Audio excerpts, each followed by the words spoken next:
Alam ng Diyos ang laman ng ating mga puso. Ako po si Father Fiel Pareha at ito po ang ating segment, ang Daily Devotion, na kung saan tayo po ay magdarasal, magbabasa at magdinilay kasama ng salita ng Diyos sa buong taon. Manalangin tayo. Sa ngalan ng Ama, ng Anak at ng Espiritu Santo. Amen.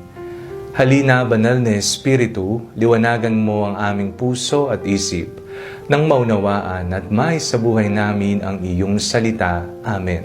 Our Bible passage for today is from the Gospel of St. John chapter 1, verses 45 to 51, and I read it for you. Philip found Nathanael and said to him, "We have found him about whom Moses in the law and also the prophets wrote, Jesus, son of Joseph from Nazareth." Nathanael said to him, "Can anything good come out of Nazareth?" Philip said to him, "Come and see." When Jesus saw Nathanael coming towards him, he said of him, "Here is truly an Israelite in whom there is no deceit." Nathanael asked him, "Where did you come to know me?"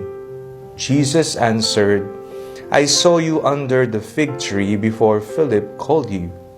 Nathanael replied, "Rabbi, you are the Son of God.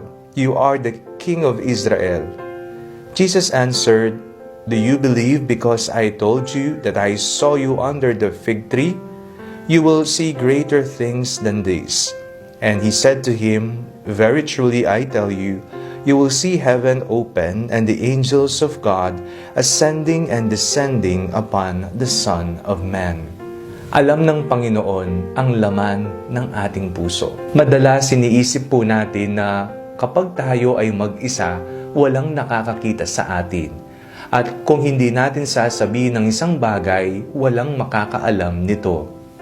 Ngunit yan po ay mali, sapagkat alam ng Panginoon ang laman ng ating mga puso, ang mga bagay na ating dapat sabihin, ang ating mga iniisip. Sa ating pong binasang ebanghelyo sa araw na ito, napakinggan po natin kung papaanong nabigla si Nathanael na alam ni Jesus, kilala siya ni Jesus. Kaya ang wika ni Nathanael, "Rabbi, kayo po ang anak ng Diyos." Sa mga panahon na hindi natin maisalita o masabi ang ating mga panalangin o nais nating sabihin kay Jesus, huwag kang mag-alala, sapagkat alam ito ng Panginoon. Kung sa iyong pananalangin, wala ka nang masabing salita dahil sa hikbi, dahil sa iyong pag-iyak, at dahil sa tindi ng emosyon na iyong nararamdaman, alam ng Panginoon ang mga nais mong sabihin. Nawa sa ating pananalangin, huwag po tayong mahiya.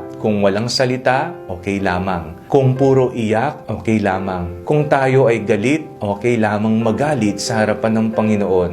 Kung tayo ay nagpapasalamat, okay na okay ang magpasalamat sa Diyos.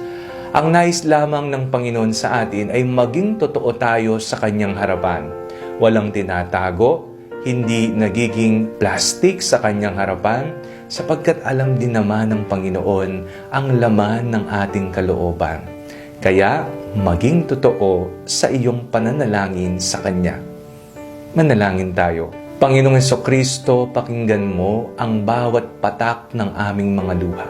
Pakinggan mo ang bawat galit na nanggagaling sa aming puso. Panginoong Hesukristo, pakinggan mo ang daing ng mga pangangailangan namin sa buhay. Nawa, Panginoon, tulungan po ninyo kami. Amen. Sa ngalan ng Ama, ng Anak at ng Espiritu Santo. Amen. Huwag po ninyong kalimutang i-like ang video ito, mag-comment po kayo and share it with your family and friends. Ang Panalangin Bago Matulog ay may sariling Facebook page na po. Huwag niyo pong kakalimutang mag-like at mag-follow dito.